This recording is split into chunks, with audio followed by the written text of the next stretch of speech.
Human nature اور قرآن کے اندر اتنی مطابقت ہے، اس طرح وہ ٹیلی کرتے ہیں ایک دوسرے کے ساتھ کہ محسوس ہوتا ہے کہ وہ کتاب ان صفحات میں لکھی ہوئی نہیں ہے بلکہ لوح قلب پر لکھی ہوئی ہے کہ جہاں سے وہ انسان اسے پڑھ رہا ہو۔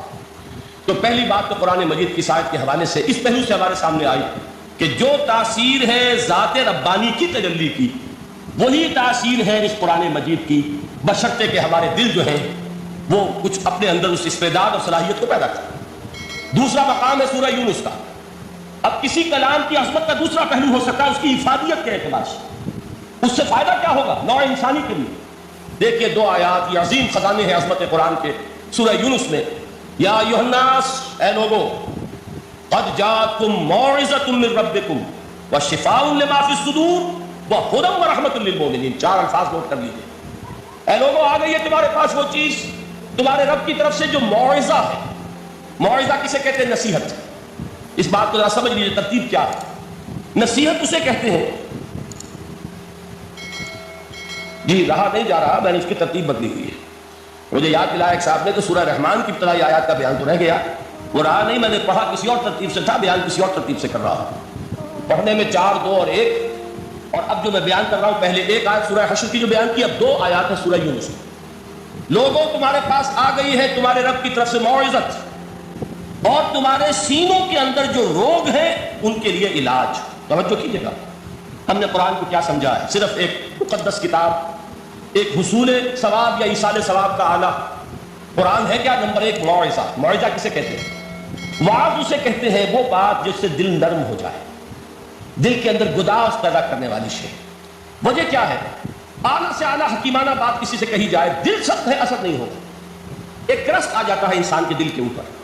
جیسے کہ یہود کے علماء کے بارے میں فرمایا گیا، ثم قست قلوبکم فہی کالحجارۃ او اشد قسوۃ وان من الحجارۃ لما يتفجر منه الانہار وان منها لما يهبط من خشیۃ اللہ وان منها لما يشقق فيخرج منه الماء۔ اے لوگوں، پھر تمہارے دل سخت ہوتے چلے گئے، پھر وہ پتھروں کے مانند سخت ہو گئے، بلکہ ان سے بھی زیادہ سخت، اس لیے کہ پتھروں میں تو وہ بھی ہوتے ہیں کہ جو اللہ کے خوف سے گر جاتے ہیں، پتھروں میں وہ بھی ہوتے ہیں کہ جو اللہ کی خشیت سے پھٹ جاتے ہیں، ان میں سے پانی بہ نکلتا ہے۔ پتھر تو اس طرح کے ہیں، لیکن انسان کا دل جب سخت ہو جائے، جب پتھر بن جائے، تو کوئی شے دنیا کی اس کی سختی کا مقابلہ نہیں کر سکتی۔ پہلے اس سختی کو نرم کریں گے، جیسے زمین ہے چٹیل زمین، اس زمین کے اندر ہل چلے گا تو بارش جو ہے فائدہ دے گی، اس کو آپ زمین کو نرم کرتے ہیں تاکہ وہ بارش کو جذب کرے، ورنہ چٹیل زمین ہے سخت، وہ پانی بہ جائے گا اور وہ زمین کے اندر جذب نہیں ہوگا۔ تو پہلا لفظ استعمال کیا موعظہ۔ یہ قرآن واعظ ہے، نصیحت ہے، دلوں کو نرم کرتا ہے، دلوں پر جو کرست آ گیا ہے سخت اسے توڑتا ہے، اس میں ہل چلاتا ہے۔ پھر کیا کرتا ہے؟ پھر جب یہ جذب ہوتا ہے، شفاء لما فی الصدور، جو سینے کے روگ ہیں ان کے لیے شفا ہے۔ اب آپ غور کیجئے گا، علامہ اقبال نے انہی 2 اعتبارات سے مسلمانوں کا مرثیہ کہا کہ مسلمانوں نے اس قرآن کو نہ موعظہ کے لیے استعمال کیا اور نہ تزکیہ نفس کے لیے استعمال کیا، بلکہ اس کو تو صرف بنا لیا ہے وہ جان آسانی سے نکالنے کا نسخہ یا ایصال ثواب کا۔ چنانچہ کہتے ہیں واعظ کے لیے واعظ دستاں زن و افسانہ بند۔ واعظ جو ہے ہمارے داستانے کہتے ہیں، افسانے کہتے ہیں، قصے کہتے ہیں، لطیفے کہتے ہیں۔ معنی او پست و حرف او بلند، اس کے بیان میں معنی تو ہوتے ہیں بہت ہی گھٹیا، نیچے کے پست، الفاظ کا شکو ہوتا ہے، الفاظ بہت اونچے ہوتے ہیں۔ آج خطیب و دیلمی گفتارے او با ضعیف و شاذ و مرسل کارے او، سارا باز و نصیحت جو ہو رہا ہے وہ ضعیف حدیثوں کے ذریعے سے، ضعیف روایات بخاری کی ہو، مسلم کی ہو، ترمذی کی ہو، ابن ماجہ کی ہو۔ کہاں خطیب بغدادی اور دیلمی، وہ کتابیں کہ جن کی کوئی سند نہیں ہے، وہاں کی روایات کے ذریعے سے لوگوں کو تذکیر کرنے کی کوشش کر رہے ہیں۔ با ضعیف و شاذ و مرسل کارے او، ضعیف روایات، شاذ روایات، مرسل روایات، جن کا سلسلہ روایت محمد رسول اللہ تک متصل نہیں ہے، اس کے ذریعے سے کر رہے ہیں۔ حالانکہ موعظہ، سب سے بڑا موعظہ یہ قرآن تھا۔ قرآن کہتا ہے خود فذکر بالقرآن من یخاف وعید، اے محمد صلی اللہ علیہ وسلم آپ اس قرآن کے ذریعے نصیحت کیجیے۔ یہ قرآن ہے جو دلوں کی سختی کو ختم کرے گا، گداز پیدا کرے گا۔ دوسری طرف علامہ اقبال کیا کہتے ہیں کہ جہاں تک ہمارے ہاں جو بھی تصوف کے معروف حلقے ہیں، صوفیاء حق کی بات نہیں کہہ رہا، وہاں قوالی ہو رہی ہوگی تو حال آ جائے گا۔ صوفی پشمینہ پوش حال مست، از شراب نغمہ قوال مست۔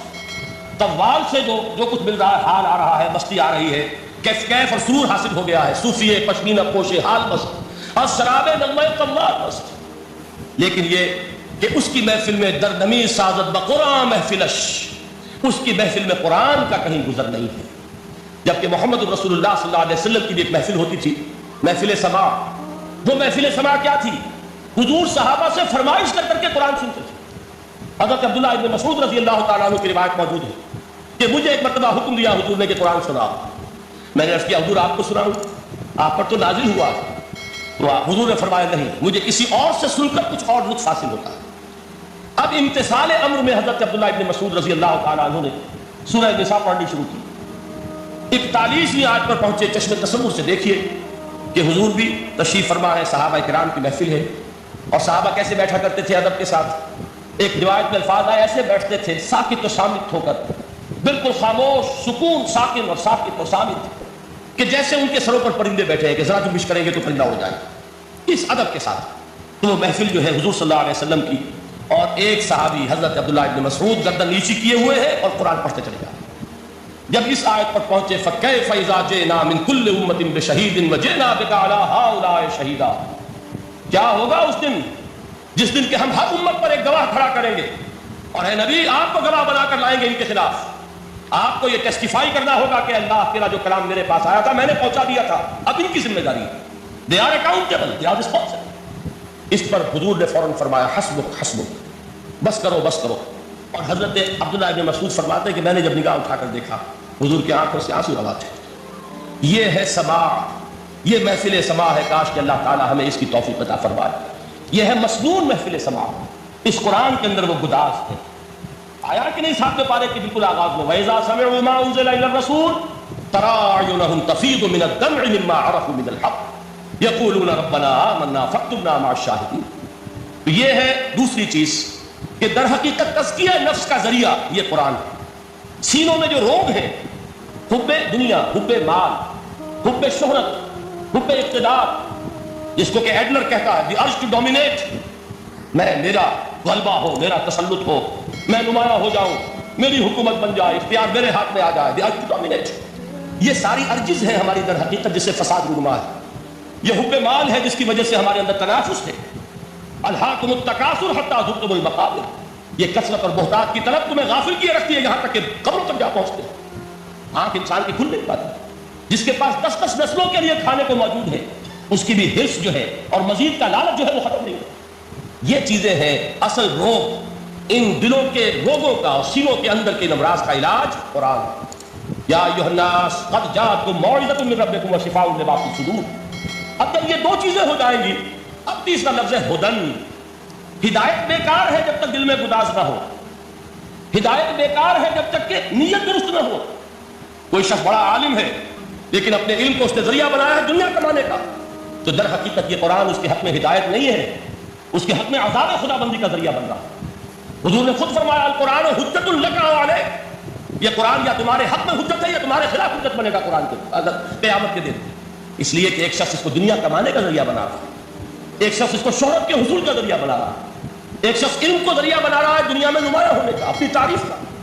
حضور نے فرمایا کہ قیامت کے دن سب سے پہلے 3 افراد کا معاملہ پیش ہوگا عدالت خدا بندی میں. ایک وہ جو بڑا عالم سمجھا جاتا تھا، اس سے بڑا علم پھیلا. دوسرا وہ جو بہت صاحب ثروت تھا، اس نے بہت خیرات کے کاموں میں پیسہ لگایا. تیسرا وہ جو دنیا میں شہید سمجھا جاتا تھا کہ اللہ کی راہ میں جنگ کرتے ہوئے جان دیا. اللہ ان تینوں سے جو اس کو نعمتیں دی تھی ان کا ذکر کر کے پوچھے گا کہ میں نے تمہیں یہ دیا، تمہیں یہ دیا، تمہیں یہ دیا، تم کیا کرتے تھے؟ وہ شہید کہے گا کہ اللہ میں نے تیری راہ میں جنگ کی اور اپنی جان دے دی تاکہ تو راضی ہو جائے. اللہ فرمائے گا کذبت، تو نے جھوٹ بولا. انک قد قاتلت لئن یقال جریء، تو نے تو یہ جنگ اس لیے کی تھی کہ کہا جائے کہ بڑا جری ہے، بڑا بہادر ہے. یہ لوگوں سے بہادری کے تمغے لینا تمہارا مقصود تھا. وقد قیل، وہ کہا جا چکا ہے، اب یہاں تمہارے لیے کچھ نہیں.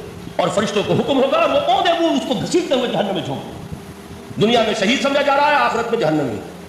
یہی حال اس عالم کا ہوگا، یہی حال اس دولت مند کا ہوگا. تم نے یہ علم پھیلایا تھا کہ تمہارے علم کا چرچا ہو جائے، تمہاری شہرت ہوتا ہے، لوگ تمہاری دستبوسی کرنے لگے، لوگ تم سے جھک کر ملے. وہ دنیا میں ہو گیا، تمہارا مطلوب مل چکا، تمہارا مقصود حاصل ہو چکا، یہاں کچھ نہیں. تو جان لیجئے کہ جب تک دلوں کے روگ درست نہ ہو، علم بیکار ہے، ہدایت قطعاً غیر مفید ہے. پہلے دلوں کا کرس اترے، اس کی سختی دور ہو، یہ ہے موعظہ. دلوں کے اندر سے حب جاہ، حب دنیا، حب مال نکلے، یہ ہے تزکیہ.